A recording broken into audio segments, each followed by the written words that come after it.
मित्रों, मकर संक्रांति की आप सबको शुभकामनाएं। हिमाचल प्रदेश में कांग्रेस की सरकार के इस कार्यकाल में जो परिस्थितियां प्रदेश की जनता को सामना करनी पड़ रही है, शायद आज से पहले कभी भी इस प्रकार की परिस्थितियों का सामना नहीं करना पड़ा।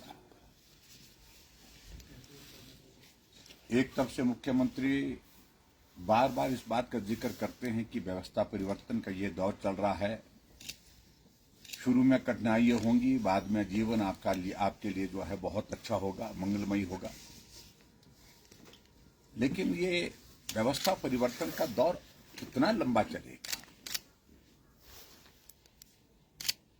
हालात ये बन गए कि हिमाचल प्रदेश में लोग विवश होकर के सरकार के कामकाज करने के तौर तरीके से, अधिकारियों के काम करने के तौर तरीके से आत्महत्या के दौर में से गुजर जाए। आपने इस बात को देखा कि एक एचआरटीसी का मामला हमारे ध्यान में आया है और एक अधिकारी पर अनावश्यक रूप से प्रताड़ना का आरोप लगाते हुए एचआरटीसी के एक चालक ने जो है आत्महत्या की है। और मैं समझता हूं ये उस अधिकारी तक ही जुड़ा विषय नहीं है, ये विषय पूरी व्यवस्था का जो है वो चित्रण कर रहा है, जो व्यवस्था परिवर्तन का जिक्र हो रहा है। आज पूरे हिमाचल प्रदेश में इस तरह के हालात बन गए कि आईजीएमसी में, जो हिमाचल प्रदेश का सबसे बड़ा स्वास्थ्य की सुविधा देने वाला हमारा संस्थान है, वहां पर छोटी छोटी बीमारियों के इलाज के लिए भी न दवाइयां उपलब्ध हो पा रही हैं, न सेवाएं उपलब्ध हो पा रही हैं। हार्ट का स्टेंट पड़ता है, उसके लिए भी ये परिस्थिति आई कि हिमाचल प्रदेश की सरकार जो है वो उसको उपलब्ध कराने में जो है हम पर जो है वो सफल नहीं हो पा रही है, क्योंकि जो स्वास्थ्य की सुविधाएं जो हिमकेयर के अंतर्गत दी गई थी हिमाचल प्रदेश में, वो सुविधा तो लगभग बंद कर दी गई। लेकिन उसके बावजूद जो इमरजेंसी में जो यहां पर हिमाचल प्रदेश में जो सुविधाएं मरीजों को मिलनी चाहिए थी, जो दवाइयां मिलनी चाहिए थी, वो भी उपलब्ध नहीं हो पा रही है। एक तरफ से मुख्यमंत्री कहते हैं कि स्वास्थ्य में हम आमूलचूल परिवर्तन करना चाह रहे हैं। 2 वर्ष का कार्यकाल आपका बीत चुका है और 2 वर्ष के कार्यकाल के बावजूद भी हिमाचल प्रदेश में एक स्टेंट के ऑपरेशन के लिए भी हिमाचल प्रदेश से बाहर जाना पड़ रहा है उस मरीज को, या प्राइवेट सेक्टर में जाना पड़ रहा है। और हिमकेयर के अंतर्गत जो दवाइयां उपलब्ध होती थी, जो इलाज उपलब्ध होता था मरीजों को, वो तो लगभग बंद कर दिया है। और इस वक्त हिमाचल प्रदेश में जो देनदारियां हिमकेयर की है, वो लगभग 400 करोड़ से ऊपर की हो गई है। सरकार ना वो पैसा दे रही है और ना ही सरकार जो है स्वास्थ्य की सुविधाओं को बेहतर करने के लिए प्रयास कर रही है। और ऐसे में अगर आगे बढ़कर के हम बात कहें, पीडब्ल्यूडी में, आईपीएच में, दोनों महकमे में जो कॉन्ट्रैक्टर हैं, जिन्होंने टेंडर कंपटीशन पर लेकर के काम लिया, काम लेने के बाद काम उनको अवार्ड हुआ, अवार्ड होने के बाद उन्हें काम पूर्ण कर दिया, लेकिन पेमेंट पिछले 2 साल से नहीं मिल पा रही है। और भारतीय जनता पार्टी की सरकार के समय के उस वक्त के भी टेंडर, वो भी पेमेंट बहुत ज्यादा जो है वो पेंडिंग की गई। आज की तारीख में ये स्थिति है कि 1000 करोड़ रुपए से ज्यादा की पेमेंट हिमाचल प्रदेश की सरकार को पीडब्ल्यूडी डिपार्टमेंट को देने को है। और शायद मुझे लगता है कि लगभग 500 करोड़ से ज्यादा की पेमेंट जो है वो आईपीएच के ठेकेदारों को देने की। कहीं ऐसा ना दौर आ जाए कि 2 साल तक या 3 साल तक जो पेमेंट अब पिछले समय से जो नहीं हो पाई, उस पेमेंट की वजह से जो ठेकेदार हैं वो भी आत्महत्या की तरफ आगे ना, ऐसी स्थिति ना बन जाए। ठेकेदारों का तरफदारी का विषय नहीं है, विषय है जिन्होंने ईमानदारी से काम किया। आज उन ठेकेदारों की मशीनों को, उनकी गाड़ियों को बैंक उठा करके ले जा रहा है। ये स्थिति हिमाचल प्रदेश में आज की तारीख में विशेष तौर से जो पीडब्ल्यू डिपार्टमेंट और आईपीएस डिपार्टमेंट में जो कॉन्ट्रैक्टर जिन्होंने सरकार से कॉन्ट्रैक्ट लेकर के काम किया और उस काम करने के बाद उनको जो पेमेंट मिल रही थी वो समय पर अभी तक जो है मिल नहीं पा रही है। 2 साल का कार्यकाल पूरा हो गया है और ऊपर से सरकार कहती है कि हम ईमानदारी से काम कर रहे हैं। व्यवस्था परिवर्तन का इससे बड़ा उदाहरण क्या हो सकता है? आपके ठेग में हमने पहले तो ये तो इस बात को सुना था, सेब का जिक्र आता था, लेकिन मैं इस बात को मैं जरूर कहना चाहता हूं, अब तो उस बात को पुराना समय हो गया बीते हुए। अब तो स्थिति ये आ गई कि पानी जो है वो स्कूटरों पर उठा करके जो है लोगों तक पहुंचाया गया है। टैंकरों में पानी जाते हुए हमने देखा, ट्रैक्टर में पानी की टैंकी लगा करके ट्रैक्टर में पानी ले जाते हुए हमने सुना है, देखा है। लेकिन ये पहली बार हम सुन रहे हैं कि हिमाचल प्रदेश में ऐसी व्यवस्था परिवर्तन की एक शुरुआत हुई है जिसमें स्कूटर पर पानी ले करके जो है लोगों तक पहुंचाया गया और ऊपर से जो 1 करोड़ से ज्यादा, लगभग 1.5 करोड़ के लगभग जो पेमेंट है वो भी कर दी गई है। उसमें एक्शन जो दिया जा रहा है कर्मचारियों पर दिया जा रहा है, अधिकारियों पर लेने की बात आ रही है, लेकिन जो उसमें शामिल है नेता लोग हैं, कुछ ठेकेदार हैं, उन पर कार्रवाई कब होगी? ये एक बहुत बड़ा प्रश्न है और व्यवस्था परिवर्तन का ये आलम यहीं पर नहीं रुकता है। आगे बढ़ करके हिमाचल प्रदेश में हम देख रहे हैं कि पूर्व में मुख्यमंत्री मुकेश अग्निहोत्री खास तौर से जिक्र करते थे खनन माफिया, खनन माफिया, खनन माफिया, और वीडियो बना करके भेजते रहते थे। आज उनकी सरकार है, उनके इलाके में ऊना जिले में देखिए, आप कांगड़ा में देखिए, जो खनन का काम चल रहा है उस खनन के काम में सारी चीजें जो है दिन दिहाड़े हो रही हैं, उसके बावजूद भी ना उप मुख्यमंत्री उसको रोकने में समर्थ हो पा रहे, ना सरकार। उस पर व्यवस्था परिवर्तन की दृष्टि से आपका क्या कहना है? ये भी एक प्रश्न है जिस प्रश्न को लेकर के मैं समझता हूं कि मुख्यमंत्री जी को और उप मुख्यमंत्री जी को जवाब देना चाहिए, सरकार को जवाब देना चाहिए। हम इस बात को लेकर के जरूर कहना चाहेंगे कि हिमाचल प्रदेश में जो परिस्थितियां आज के दौर में 2 साल का कार्यकाल बीतने के पश्चात हम देख रहे हैं वो सचमुच में चिंताजनक है और आने वाले समय में जो चिंता और ज्यादा बढ़ने की संभावना है, क्योंकि ट्रेजरी में भी रोक लगा दी गई है। एक तरह की ट्रेजरी आज की तारीख में बंद है, क्योंकि भुगतान करने के सारे बिल वहां पर जो है वो लंबित पड़े हैं। उसकी वजह क्या है? इस पर मुख्यमंत्री जी कहे, एक तरफ से मुख्यमंत्री जी कहते हैं कि 2027 तक हिमाचल जो है पूरे देश के समृद्ध राज्यों में से सबसे ऊपर होगा। वो फॉर्मूला, वो तरीका, इस बात को हमको बड़ा स्पष्ट तो करें कि आपके पास पैरामीटर्स क्या है, कि आपने कौन से इस प्रकार के काम करने की योजना बनाई है जिसके कारण हिमाचल प्रदेश की आय इतनी ज्यादा बढ़ जाएगी, जिसके कारण 2027 में हिमाचल पूरे देश के अंदर सबसे समृद्धशाली राज्य होगा। इन सारी बातों को लेकर के भी मुख्यमंत्री जो है वो स्पष्ट नहीं कर पा रहे हैं। और उल्टा मैं एक जरूर कहना चाहता हूं कि जो खास तौर से जो आंकड़ों को छुपाने की कोशिश की जा रही है, हकीकत को छुपाने की कोशिश की जा रही है, उन सारी बातों को लेकर के अब काम नहीं चलने वाला। जो हकीकत है वो बतानी चाहिए। मुख्यमंत्री जी ने एक तरफ जो है वो कांग्रेस की अगर गारंटी की बात कहें, गारंटी पर हम बहुत बोल रहे हैं, आज मैं नहीं बोल रहा हूं, लेकिन एक बात का मैं जिक्र जरूर करना चाहूंगा कि मुख्यमंत्री जी ने हिमाचल प्रदेश में 1 जनवरी को एक घोषणा की, कहा कि हिमाचल प्रदेश में जो सक्षम लोग हैं वो बिजली पर सब्सिडी छोड़ दिया। और बिजली पर सब्सिडी छोड़ने से पहले मुझे लगता है कि उनको स्पष्ट करना चाहिए था कि जो 300 यूनिट हमने जो गारंटी दी है, हम क्षमा चाहते हैं, हम क्षमा मांगते हैं पूरे प्रदेशवासियों से, हम उसको करने की स्थिति में नहीं हो पाएंगे, हम सामर्थ्य नहीं है उसको करने के लिए।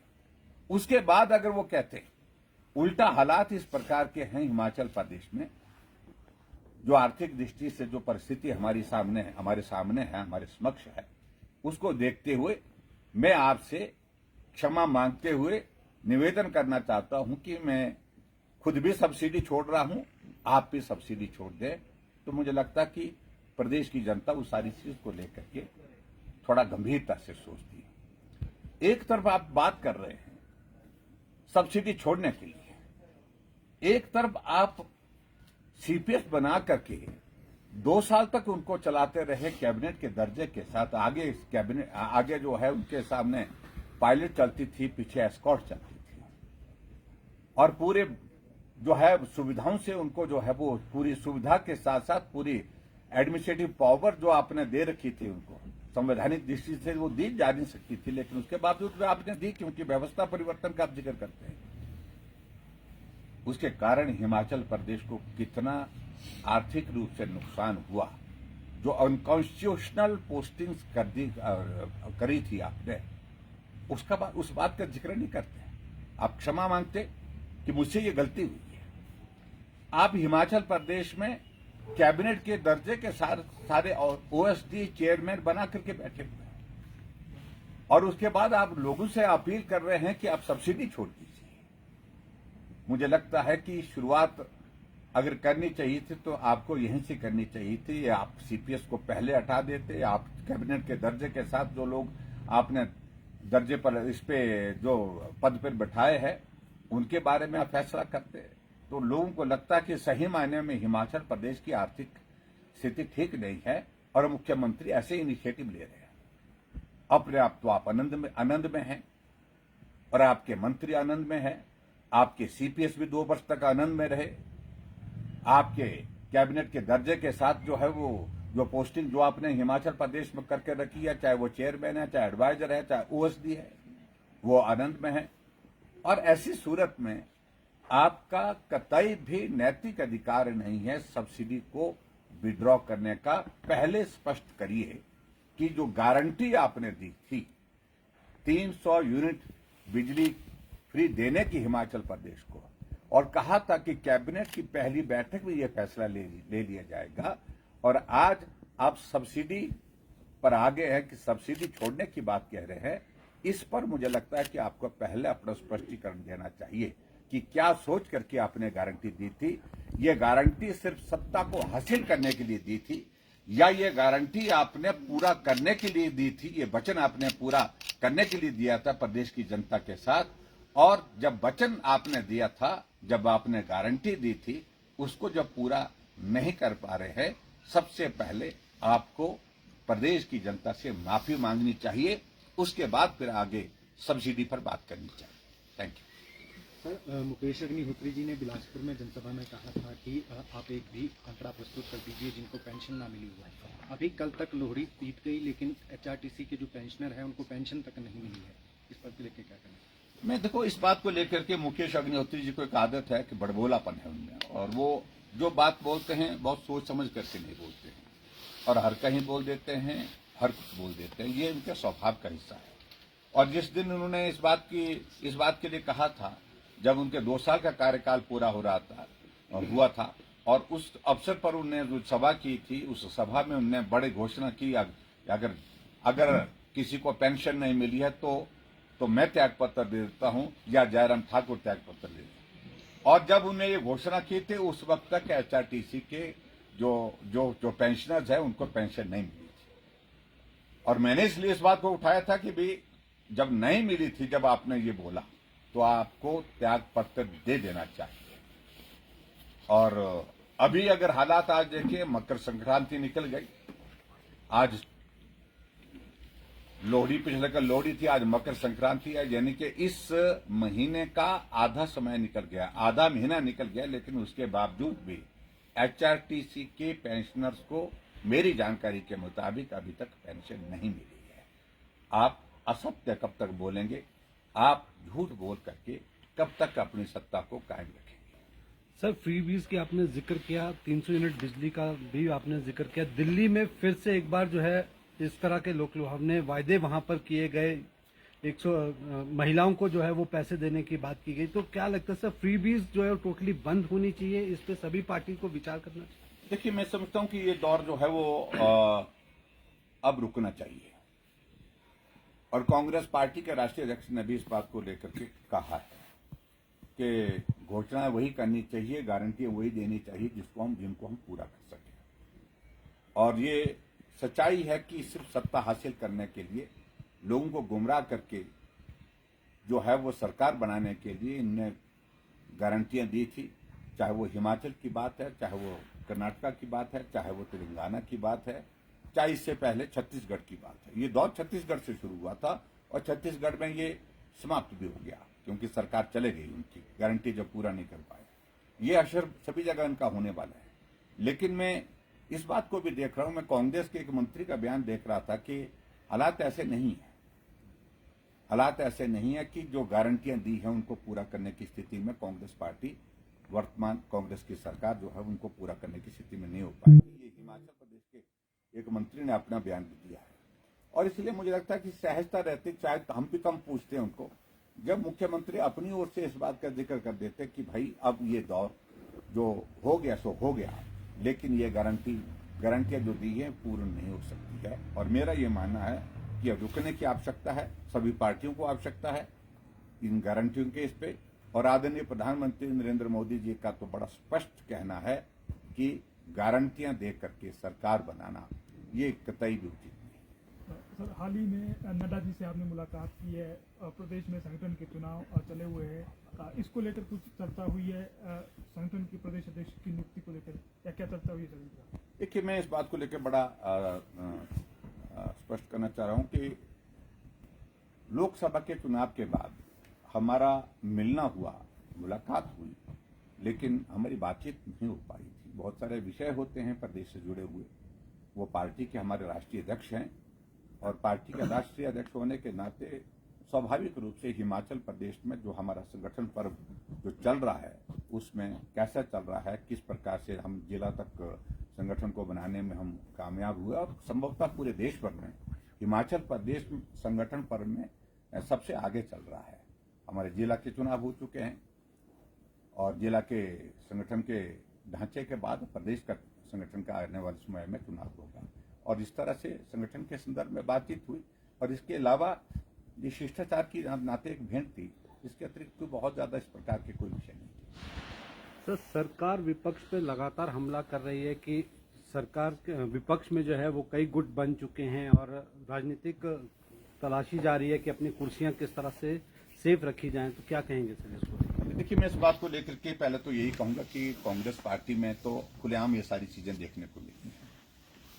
ये आलम आपने 2 साल के कार्यकाल पूरा होने पर बिलासपुर में देखा होगा, जब कांग्रेस पार्टी की प्रदेश की अध्यक्षा को बोलने से रोका गया, बोलते बोलते रोका गया। तो ये अपने आप में एक खुला जो है एक संदेश वहां पर कि आपके यहाँ पर किस स्तर का ग्रुपिज्म है, आपके पार्टी के अंदर क्या स्थिति है, इस बात को लेकर के स्पष्टता हम वहीं से हुई। जहां तक भारतीय जनता पार्टी की बात है, भारतीय जनता पार्टी मजबूत नेतृत्व के नीचे काम कर रही है और एकजुट होकर के काम कर रही है। जो लोग इस प्रकार की कोशिश करने की सोचते होंगे, अगर भारतीय जनता पार्टी में साजिश और षड्यंत्र करके आगे बढ़ने की बातें सोचते होंगे, होता क्योंकि मानवीय स्वभाव है, हर आदमी आगे बढ़ना चाहता है, तो उनको बड़ा स्पष्ट मैं कहना चाहता हूं कि वो उसमें सफल नहीं होंगे, कामयाब नहीं होंगे। ईमानदारी से सब लोग पार्टी का काम करें, और पार्टी जब उचित समझती है उनके मुताबिक जो है, परिश्रम के मुताबिक, क्षमता के मुताबिक, योग्यता के मुताबिक उनकी कन्विक्शन के मुताबिक उनको पद देती रहती है। Thank you very much. So thank you.